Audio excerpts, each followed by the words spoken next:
안녕하세요. 저는 제따와나선언에 있는 일묵이라고 합니다.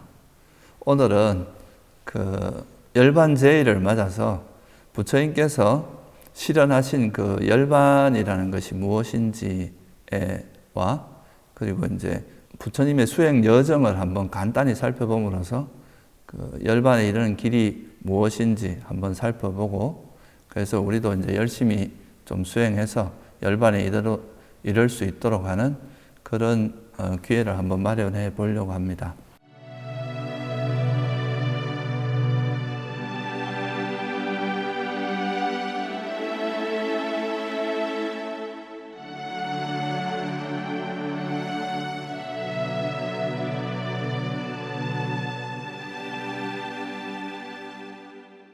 그래서 먼저 우리가 이제 열반이라는 의미를 좀 이해하기 위해서는 부처님께서 어떻게 이제 수행을 했던가 하는 부처님께서 하신 수행의 여정을 한번 먼저 살펴보고, 그리고 이제 부처님께서 무엇을 깨달아서 열반을 실현하셨는지 그것을 한번 살펴보면 될 것 같고요.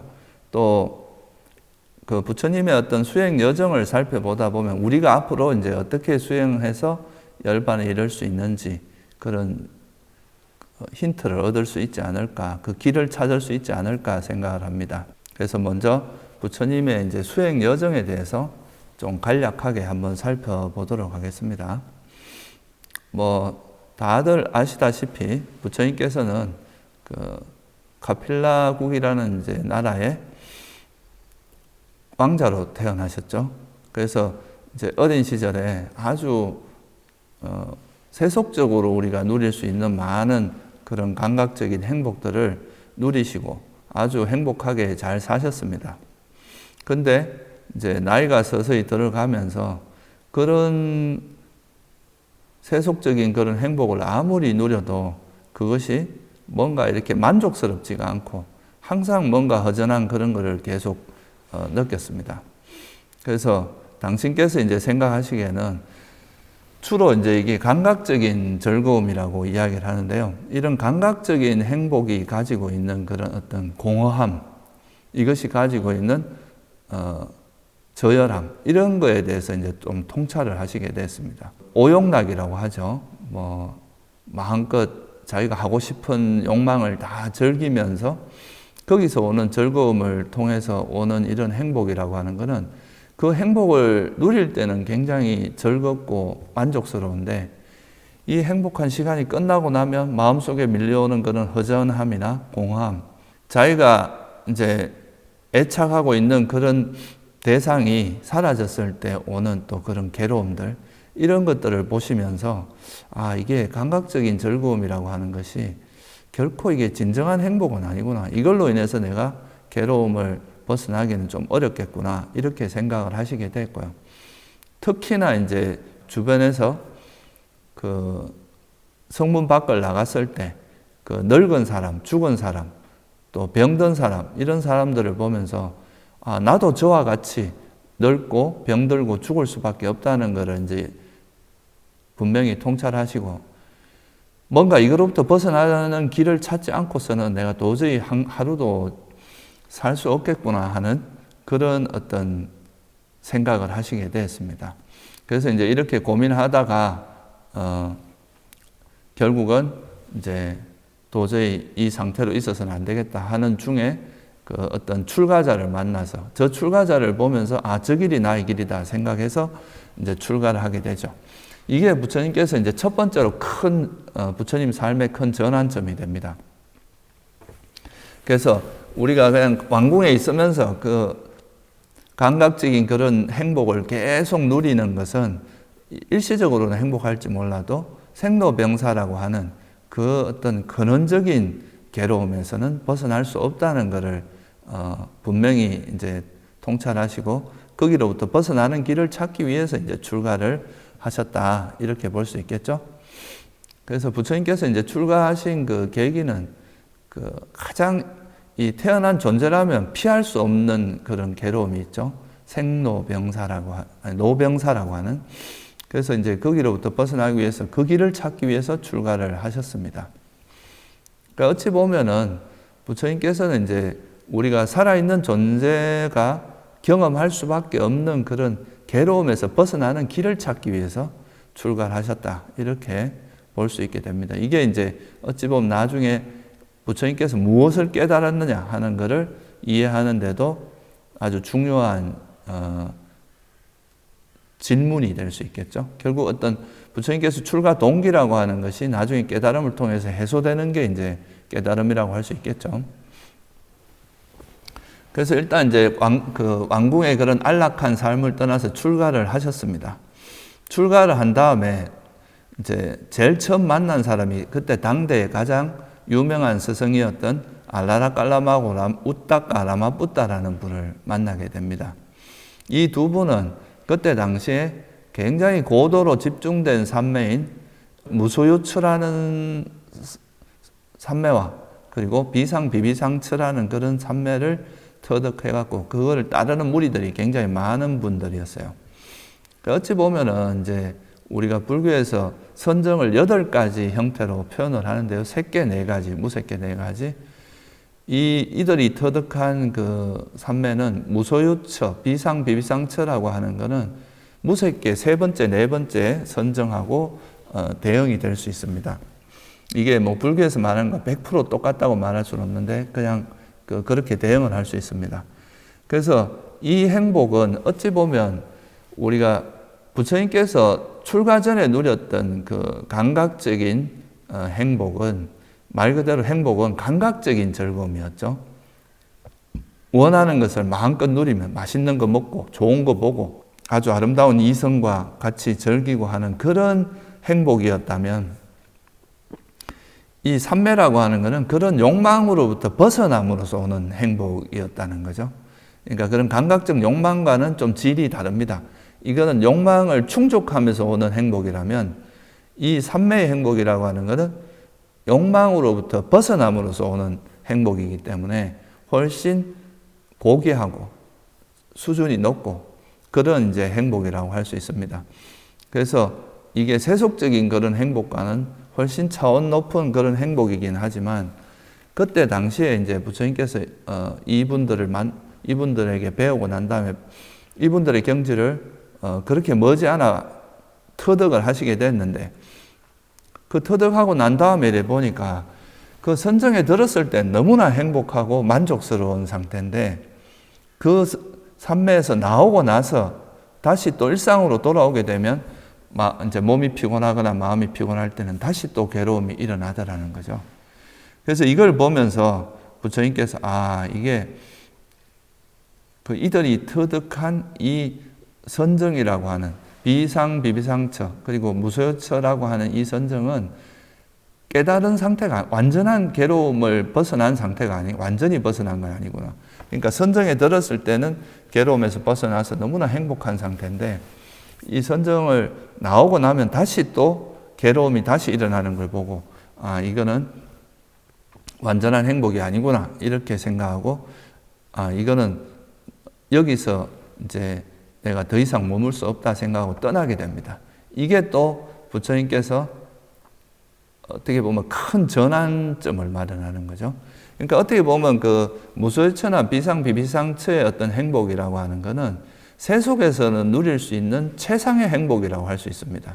그런데 그 행복이 일시적으로는 이제 이게 행복한 상태가 유지가 되는데 이게 또 조금 시간이 지나고 조건이 바뀌면 또 새로운 또 마음이 이제 피곤해지거나 몸이 피곤해지거나 마음이 피곤해지거나 새로운 괴로움이 일어나는 걸 보고 이건 완전한 해탈이 아니다.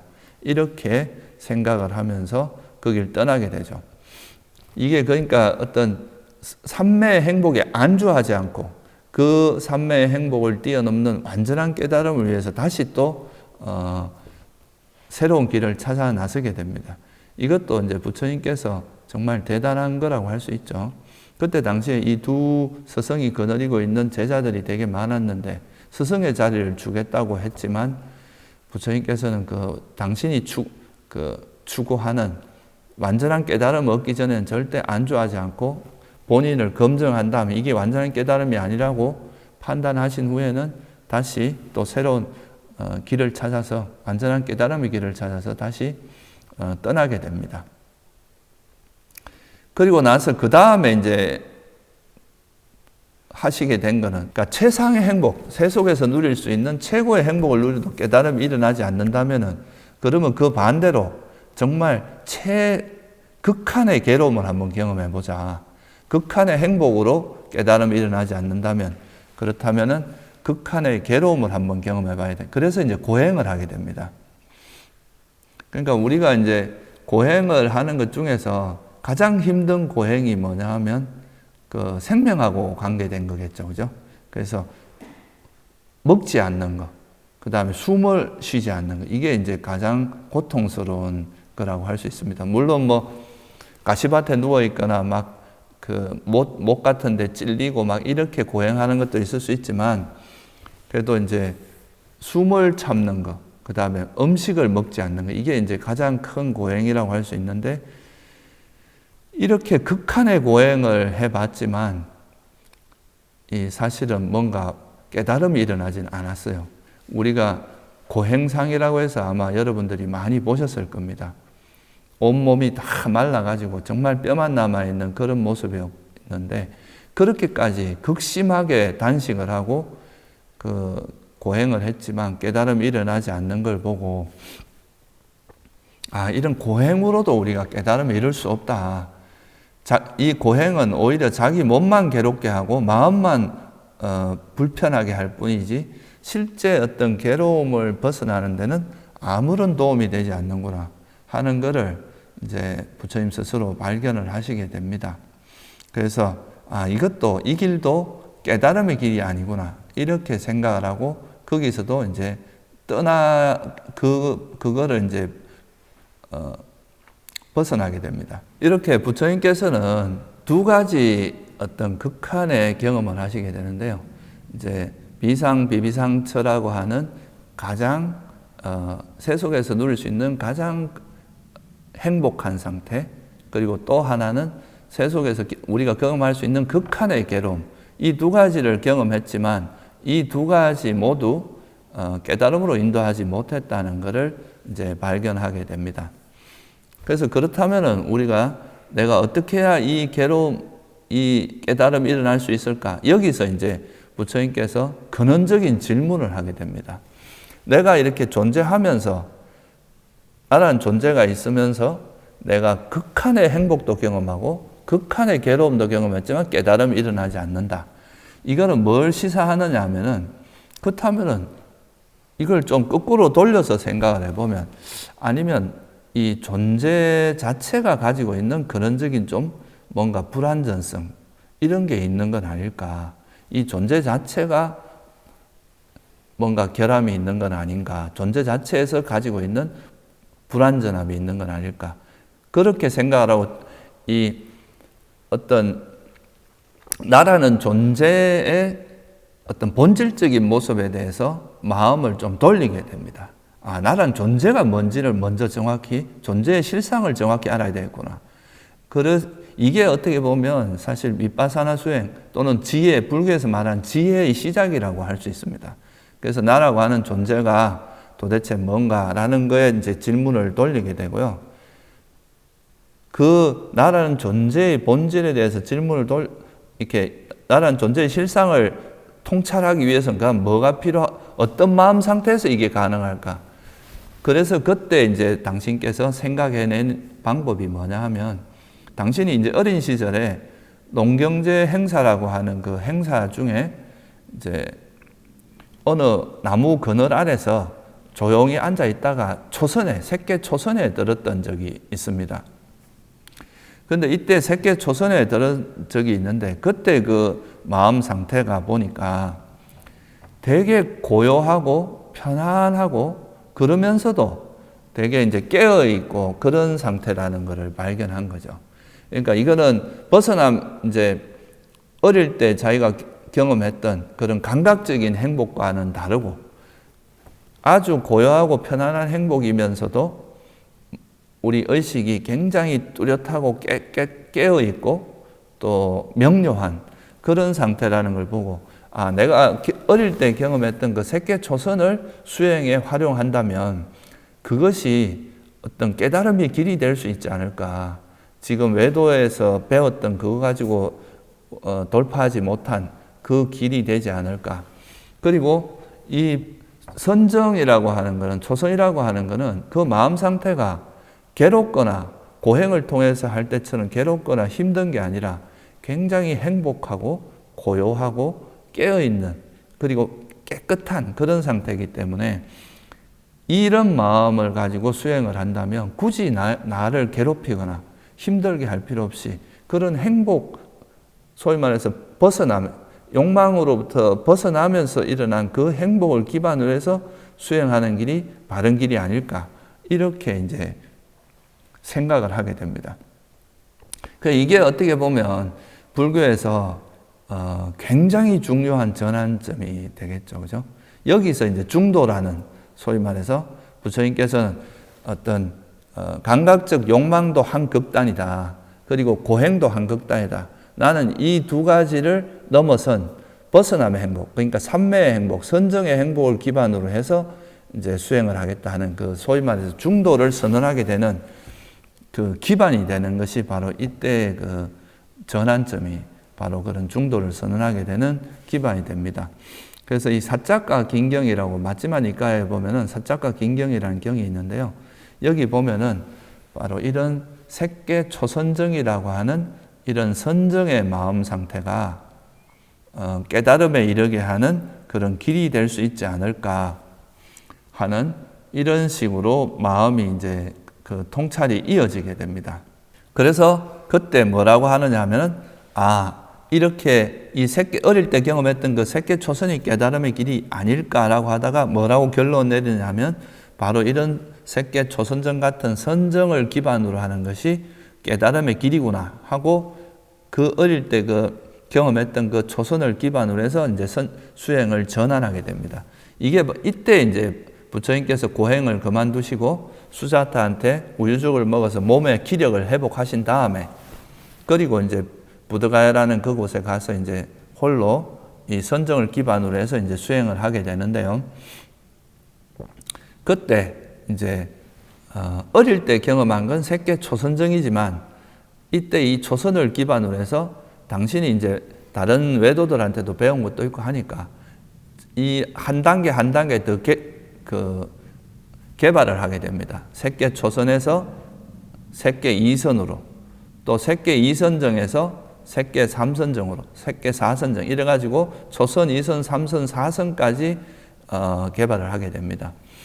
그래서 이제 이 색계 사선정을 얻으신 다음에 여기서 이제 이 행복한 마음 상태에 머무는 게, 그 선정의 마음 상태에 안주하는 게 아니라 이 선정의 마음을 가지고 뭐를 바라보게 되냐면, 나라고 하는 존재에 대한 이제 실상을 들여다보게 되는데요. 아까 이제 제가 전환점에서 말씀드렸듯이 첫 번째, 나라고 하는 존재, 지금 현재는 내가 분명히 이렇게 살아있고 존재한다는 걸 이해할 수 있는데, 그렇다면은 내가 과거에도 존재했는가 안 했는가, 이거를 한번 살펴보기 위해서 지금만 존재한 것인가, 아니면 과거에도 존재했던 것인가, 이런 거를 한번 이제 통찰하는 쪽으로 마음을 돌리게 되는데요. 그게 바로 숙명통이라고 합니다.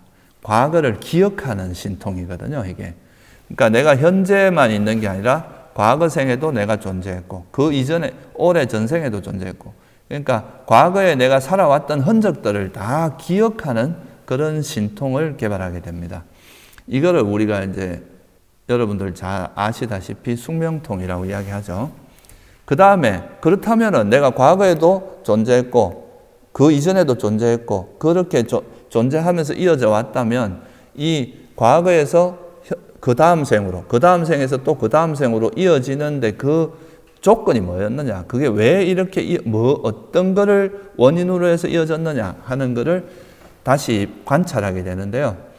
그거를 보니까 그 살면서 그 생에서 지었던 업에 의해서 수많은 이제 선업이나 악업을 짓게 되고, 그 업을 기반으로 해서 우리가 내가 뭔가 하고 싶은 가래, 욕망이 있으면 업을 짓게 되고, 선업이나 악업을 짓게 되고, 이 업을 통해서 이 가래와 업을 조건으로 해서 태어나고, 또 그거 죽고, 다시 또 그 생에서 지었던 업이 또 가래를 동력으로 삼아서 또 업을 짓고 그걸 위해서 또 태어나고 이렇게 계속 흘러왔다는 것을 보게 되는데요. 이게 바로 천안통이라고 하는 겁니다. 그러니까 어떤 업을 통해서 어디에 태어나고 거기서 또 지은 업에 의해서 어떻게 태어나고 이렇게 이제 태어나는 것을 직접 관찰하게 되죠. 이게 이제 천안통인데, 그러니까 과거 생에 내가 존재했었다는 거, 그때 다시 다음 생으로 이어지는 것이 천안통. 그러니까 그 어떤 업에 의해서 어떤 몸을 받고 또 거기서 지은 업에 의해서 어떤 몸을 받고 이거를 이제 보게 된 거죠. 그래서 이렇게 숙명통과 천안통을 얻고 나니까 이게 뭐를 이제 알게 되신 거냐면 이 세상에 있는 모든 것은 이런 우리가 여기에 지금 태어나는 것도 이유 없이 태어나는 게 아니구나. 무슨 우연히 태어나는 것도 아니고 조물주가 우리를 창조하는 것도 아니고 과거에 내가 행했던 몸과 말과 마음으로 지었던 그 업이 또 태어나게 만들고 또 이 생에서 태어나서 또 그 생에서 지었던 몸과 말과 마음으로 지은 신구이 삼업이 또 지었던 그런 업들이 또 태어나게 만들고 이 과정으로 지금까지 흘러왔구나 하는 것을 알게 됩니다. 그리고 이거를 계속 이렇게 업에 의해서 태어나고 또 업에 의해서 태어나게 하는 그 동력이 뭔가를 또 들여다보니까 그것이 그렇게 이제 태어나도록 하게 만드는 그 동력이 바로 가래였구나, 집착이었구나. 그래서 우리가 이제 내가 좋아하는 것이 있으면 그것이 계속 그거를 즐기고 그것이 계속 존재하기를 바라는 이런 욕망 때문에 때로는 선업도 짓고 악업도 짓게 되겠죠. 예를 들어서 내가 돈을 많이 벌고 싶으면 그 돈을 벌고 싶다는 욕망을 기반으로 해서 어떤 사람은 되게 정당하게 벌면서 선업 쪽으로 가는 사람이 있는가 하면 어떤 사람은 거짓말도 하고 남을 죽이고 도둑질도 하고 이렇게 해서 나쁜 쪽으로 가는 경우도 있겠죠. 이런 게 이제 그 가래를 기반으로 해서 이제 선업과 악업이 일어나는 구조를 말하는 거고요. 또 우리가 뭔가 내가 마음에 들지 않는 상황에 대해서도는 이것이 없어졌으면 좋겠다 하는 그런 가래가 또 일어날 수 있습니다. 그걸 통해서 자기가 원치 않는 것을 공격하고 이럴 수도 있고 자애심으로 그걸 이겨낼 수도 있고 그러니까 이런 그에서 선업과 불선업이 일어날 수 있겠죠. 그래서 어쨌든 크게 보면은 그 가래를 기반으로 해서 선업과 불선업이 일어나고 그걸 통해서 계속 또 태어나고 이런 식으로 윤회한다는 것을 이제 알게 되고 나서 부처님께서 이게 결국은 우리가 이 현재 우리 존재라고 하는 것이 이 존재라고 하는 것의 본질적인 모습은 어떤 가래와 업에 의해서 만들어진 것이다. 형성된 것이다. 그러니까 현재 우리가 경험되는 모든 것은 다 조건에서 일어나는 거다는 것을 명확하게 통찰하게 됩니다. 그러니까 그거는 뭘 의미하냐면 나라고 하는 존재도 결국은 그 가래와 업이라고 하는 것에 의해서 형성된 거기 때문에 뭔가 조건에서 만들어졌다는 것은 이 조건이 다하면은 사라질 수밖에 없다. 이런 거죠. 그래서 가래와 업에 의해서 태어난 존재는 이 가래와 그 업이 다하면, 업의 힘이 다하면은 또 죽을 수밖에 없고, 그러면 또 다시 태어나고, 태어나서는 또 죽고, 이렇게 될 수밖에 없다.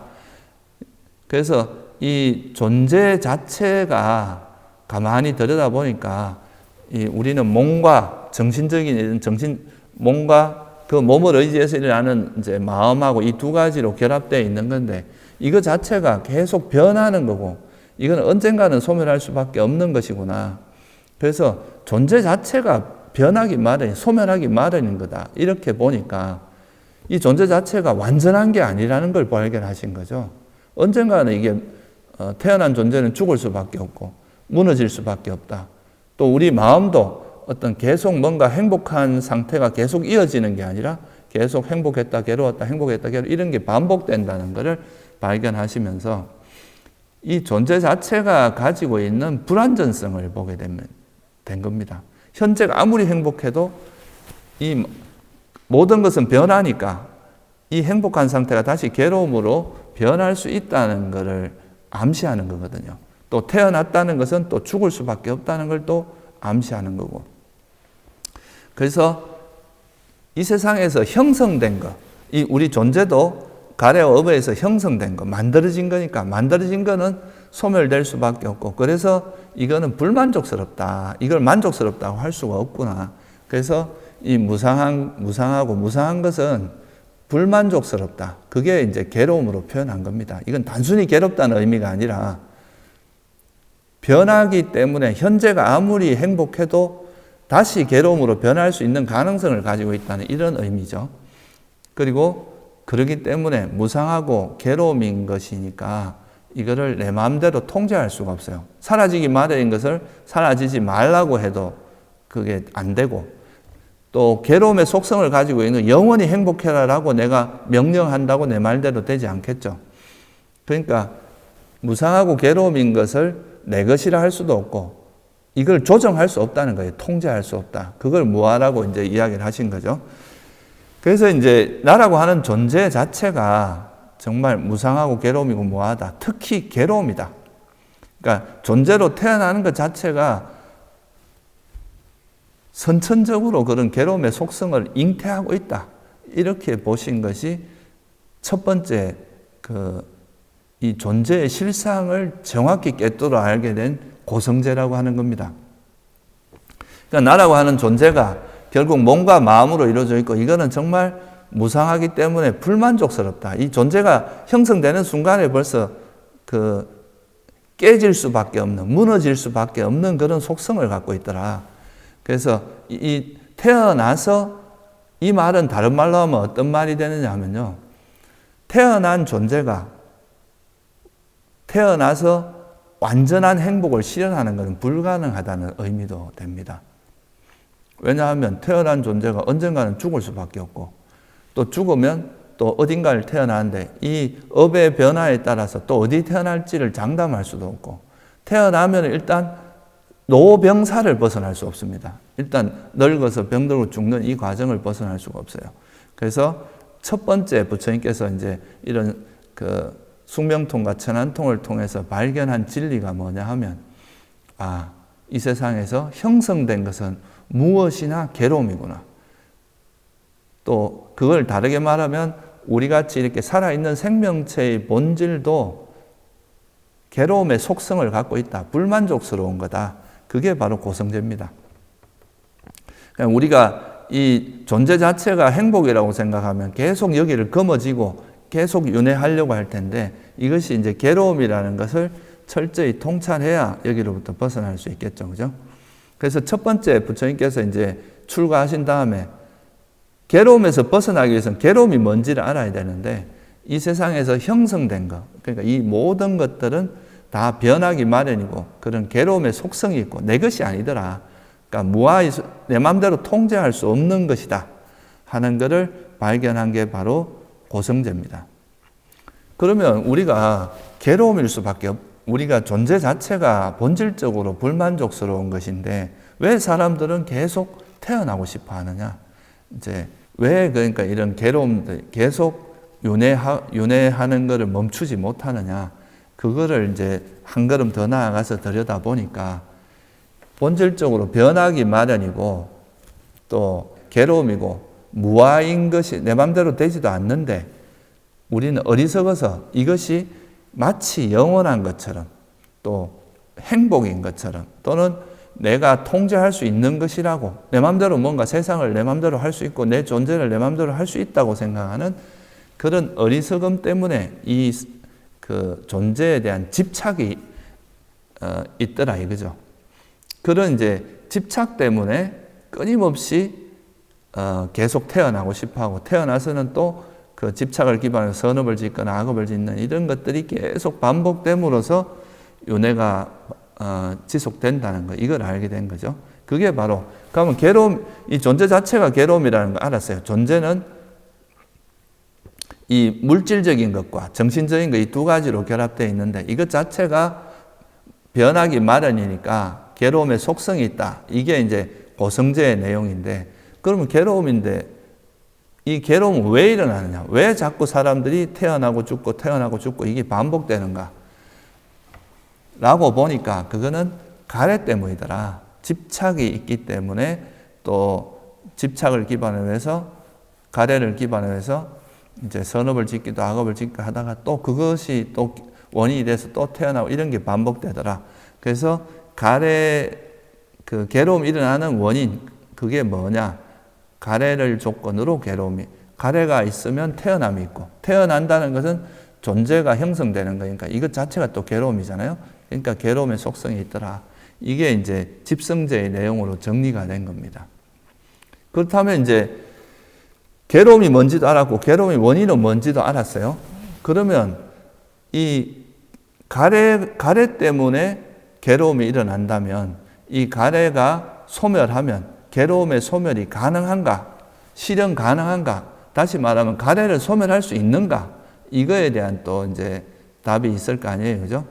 그런데 이제 당신께서 이제 깨달음 먹고 나서 보니까 이 가래가 소멸 가능하더라. 가래가 소멸되면 더 이상 이제 윤회하지 않게 되고, 윤회하지 않으면 괴로움이 일어날 가능성이 완전히 없어지기 때문에 이 가래의 소멸은 실현 가능하고, 그 가래가 소멸된 그 상태가 완전한 행복이고 괴로움의 소멸이다.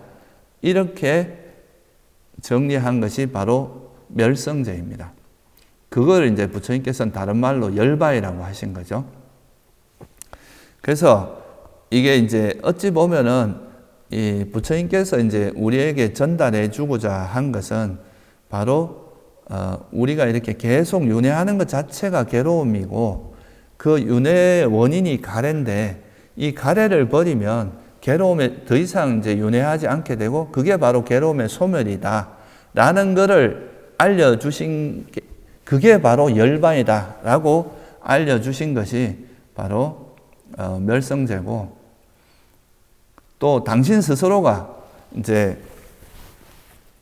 깨달음을 얻은 다음에 그런 열반을 실현한 것을 보여주고, 궁극적으로는 이제 죽음을 맞이하면서 그 열반을 실현한 걸 보여준 게 바로 열반일입니다. 부처님의 열반이라고 하는 것이 그런 겁니다. 그래서 요거는 조금 더 제가 부연 설명을 드려보면은, 이 열반이라는 게 이제 우리가 뭔가 하는 거에 대해서 조금 더 부연 설명을 드려볼게요. 그 열반은 이제 멸성제에 대한 이야기인데, 열반의 원래 뜻은 산스크리트어는 보통 니르바나라고 알고 있죠. 빨리어로 이제 닛바나라고 하는데요. 이 닛바나라는 뜻은 그 니스라는 말과 불다라는 말의 합성어인데요. 이거는 이제 그러니까 불어서 끄다 이런 뜻입니다. 그러니까 촛불이 이래 있으면 촛불을 딱 불면 촛불이 꺼져 버리잖아요. 그거를 이제 닛바나, 원래 원어 뜻이 그렇습니다. 그러니까 그건 뭐냐 하면, 우리가 태어난다는 것은 좀 근원적으로 이야기하면 나란 존재 자체가 실상을 들여다보면, 부처님께서 이제 깨닫고 나서 보니까 나라고 하는 존재는 실제로 물질적인 것과 비물질적인 것의 결합이 이뿐이라는 거예요. 그러니까 비물질이라고 하는 건 정신 요소를 이야기하죠. 우리가 의식이 작용하는 거, 이거는 비물질적인 요소고, 우리 몸은 형체도 있고 이런 거는 이제 물질이라고 이야기하죠. 그래서 실제 나라고 생각하는 것의 본질을 보니까 물질과 정신일 뿐이고, 이것 자체가 조건에서 형성된, 만들어진 거기 때문에 이거는 끊임없이 이제 소멸될 수밖에 없다. 계속 변하면서 언젠가는 소멸될 수밖에 없는 것이다. 그래서 이제 그거는 불만족스러운 괴로움의 속성이 있다라는 것을 이제 고성제라고 말씀을 드렸는데요. 그러니까 열반이라고 하는 것은 그 형성, 이렇게 계속 태어나서 죽고 하는 그것이 마치 물질과 정신이라고 하는 불꽃이 일어났다가 꺼지고, 또 새로운 불꽃이 일어났다가 꺼지고, 일어났다 꺼지고 하는 그런 거에 비유를 해서, 그러니까 다시 태어난다는 것은 또 물질과 정신이 형성되고, 또 죽으면 이게 또 없어졌다가 또 다시 태어날 땐 또 새로운 물질과 정신이 형성되고 또 사라졌다가, 이렇게 반복되는 걸 촛불이 일어났다 꺼지고 일어났다 꺼지고 이런 걸로 본 거죠. 근데 이제 이렇게 되는 원인이 아까 뭐라고 했냐면 가래 때문에 그렇다 그랬죠. 가래가 있으면 물질과 정신이 형성됐다가 가래가 소멸하면 또 물질과 정신이 사라지고 이렇게 이제 계속 반복되는데, 그렇다면은 가래가 있으므로 태어남이 있고 괴로움이 있는 거니까 가래가 소멸하면 더 이상 윤회할 수가 없겠죠. 그죠? 그래서 이 가래가 소멸하면은 이 이제 오온의 불꽃이 일어났다가 사라지는 하는 불꽃이 꺼져 버린다. 이런 의미로 열반이라고 표현한 겁니다. 니빠나라는 거. 그러니까 열반이라는 건 니빠나의 음력입니다. 그러니까 이거는 뭐 뜻을 풀어냈다기보다 니르바나를 그 열반이라고 중국말로 이렇게 표현, 음력을 음으로 이제 번역을 한 거죠. 근데 이런 열반은 두 가지 형태의 열반이 있다고 합니다. 첫째는 유여열반이라는 게 있고요. 둘째는 그 무여열반이라는 게 있습니다. 그래서 이제 수행을 통해서 고성제를 철저히 알게 되면 가래가 놓아지게 됩니다. 그 가래가 완전히 소멸한 존재를 우리가 뭐라고 하냐면 아란이나 부처라고 이야기하는 거죠. 부처님이다. 아란이 되면은 가래가 완전히 소멸하기 때문에 가래가 소멸하면은 더 이상 새로운 업을 짓질 않습니다. 아란들은. 그래서 깨달음을 얻는 순간부터 죽을 때까지는 이제 새로운 업도 짓지 않으면서 굉장히 편안하게 괴로움이 이제 없는 그런 삶을 살게 되겠죠. 정신적인 괴로움은 다 소멸하게 됩니다. 그렇게 아란으로 이제 수명이 남아 있으니까 깨달음을 얻었다 해도 이제 수명이 다할 때까지 살아 있는데, 이때는 번뇌는 다 소멸했지만 아직까지 물질과 정신이라고 하는 태어나서 이제 남아있는 우리 몸과 마음은 계속 이어질 수밖에 없잖아요. 그러니까 이런 상태를 유여열반이라고 이야기합니다. 그러니까 번뇌는 소멸됐지만 아직까지 수명이 남아있어서 이제 존재 자체는 그대로 유지되고 있는 상태. 이거는 이제 어찌 보면은 그 열반이 예정되어 있지만 그 수명이 남아있는 동안에는 이제 머물러 있는 상태다. 그 이런 유여열반의 상태에서 우리가 이제 법문을 한다는 거죠. 아라한이 다른 존재들도 깨달음을 얻을 수 있게 법문을 해준다고 이렇게 볼 수 있습니다. 그래서 이제 이렇게 아라한이 되면은 태어남은 다 했다. 청정 범행은 성취되었다. 할 일을 다해 마쳤다. 다시는 어떤 존재로도 돌아오지 않을 것이다. 라고 스스로 깨뚫어 알면서 스스로 아란이 된 걸 알 수밖에 없다고 하죠. 이런 상태를 유여열반이라고 합니다.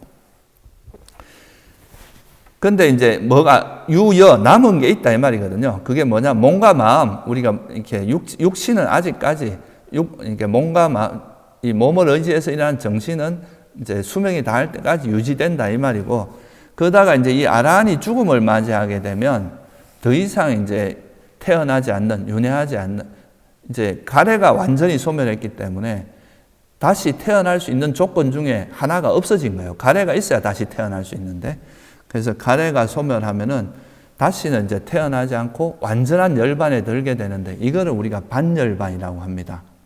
완전한 열반. 또는 빨열은 빠리 니빠나라고 하죠. 이 빠리라는 말은 철저하다, 완전하다 이런 뜻입니다. 그래서 완전한 열반을 이루었다. 이제 몸과 마음도 이제 더 이상 일어나지 않는 그런 상태로 되는데, 이게 이제 무여열반이 되죠. 이렇게 된 날이 우리가 지금 이야기한 열반일입니다. 그러니까 부처님께서 성도하신 다음에 45년간 법문을 설하셨잖아요. 법문을 설하신 다음에 이제 당신 스스로가 죽음을 맞이하시면서 부처님이라도 다 죽을 수밖에 없다는 걸 몸소 보여주시고, 돌아가신 후에는 다시는 태어나지 않는 그 상태를 실현하는 걸 직접 보여주신 거죠.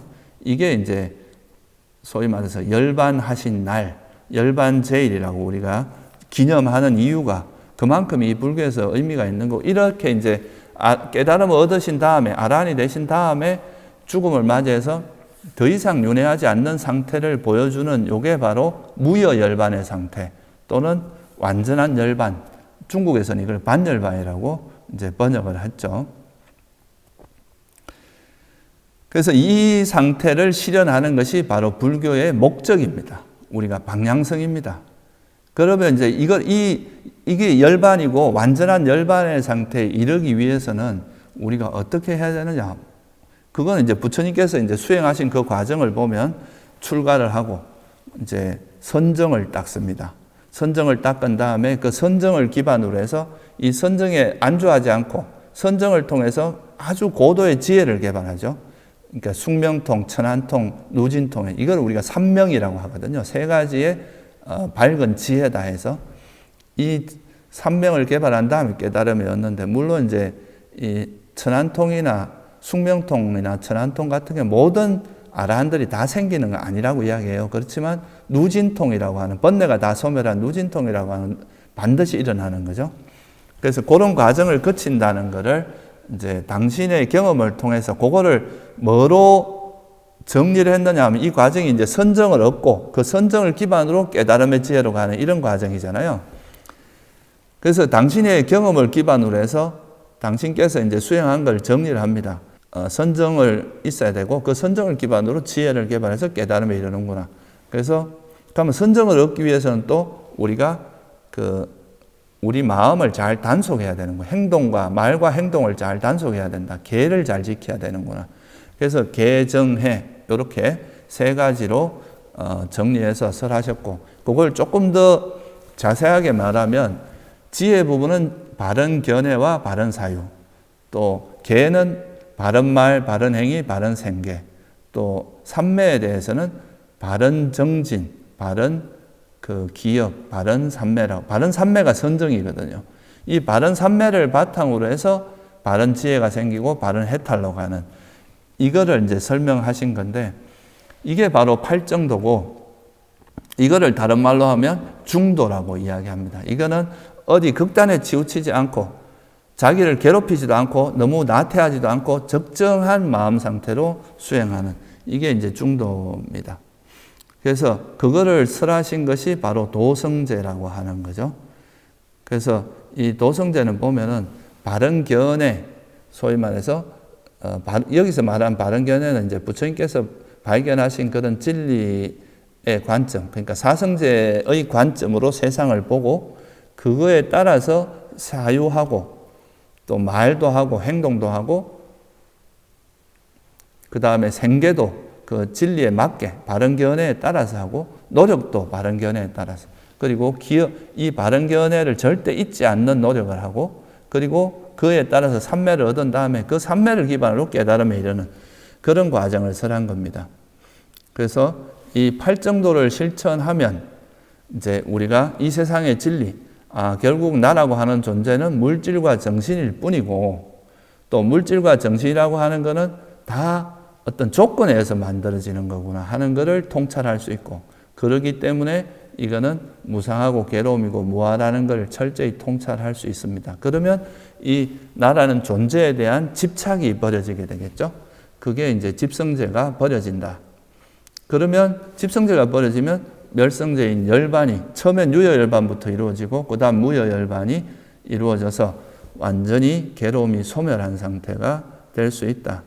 이게 이제 여러분들도 부처님께서 실현하신 그 열반을 이제 이런 팔정도를 닦아서 팔정도를 철저히 개발하게 되면 이 세상의 본질이 괴로움이라는 걸 통찰하고, 그래서 괴로움의 원인인 가래가 소멸해서 열반을 실현할 수 있다.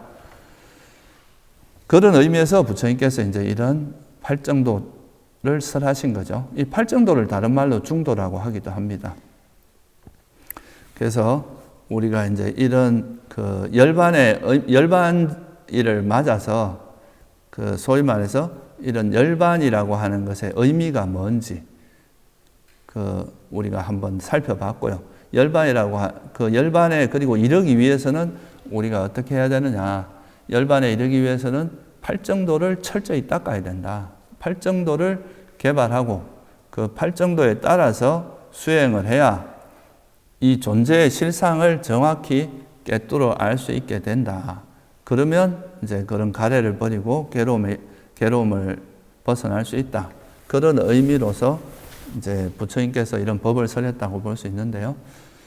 그래서 우리가 열반일 때마다 이제 또 대부분의 사람들이 그런 같이 이제 열반을 얻기 위해서 용맹정진도 하고 수행도 하고 하는데요. 그런 수행의 가장 기본은 이제 팔정도를 닦는 거고요. 팔정도를 닦음으로써 팔정도를 닦는 것은 개정해를 닦는 거라고 할 수 있습니다. 그래서 이 개정해를 닦음으로써 열반을 실현할 수 있게 된다 하는 것을 다시 한번 이런 열반제의를 통해서 한번 다시 되새기면서 다들 이런 팔정도를 중도를 잘 실천해서 열반을 실현하시기를 바랍니다.